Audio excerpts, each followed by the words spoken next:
আইপিএলে সানরাইজার্স হায়দরাবাদকে উড়িয়ে champion Kolkata night Riders. এক পেশে ফাইনালে কলকাতার জয় ৮ উইকেটে। স্টার্ক রাসেলদের দুর্দান্ত বোলিংয়ে ১১৩ রানে গুটিয়ে যায় হায়দরাবাদ। ছোট টার্গেট ভেঙ্কটেশ ও গুরবাজের ব্যাটে ৫৭ বল আগে টপকেছে কলকাতা। ফাইনালে সেরা স্টার্ক, টুর্নামেন্ট সেরা সুনীল নারিন।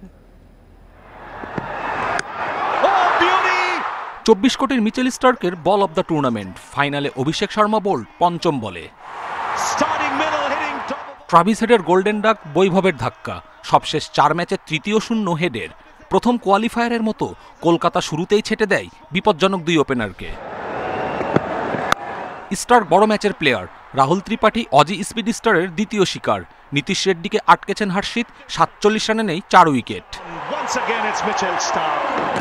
ওই চাপ সামলে নিতে পারেনি হায়দ্রাবাদ। রাসেলের জোড়া ধাক্কা বিপদ বাড়িয়ে দেয়। মার্করাম ক্লাসেন কেউই ত্রাতা হয়ে দাঁড়াতে পারেননি।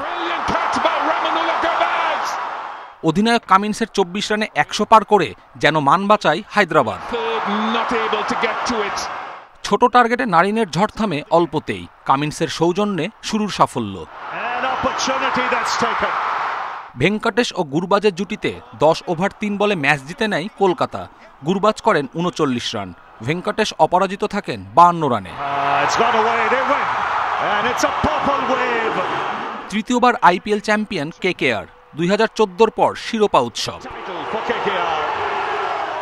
সর্বোচ্চ রান করে অরেঞ্জ ক্যাপ কোহলির। উইকেট শিকারে সেরা হর্ষাল প্যাটেল। কপিল পাল, ইন্ডিপেন্ডেন্ট নিউজ।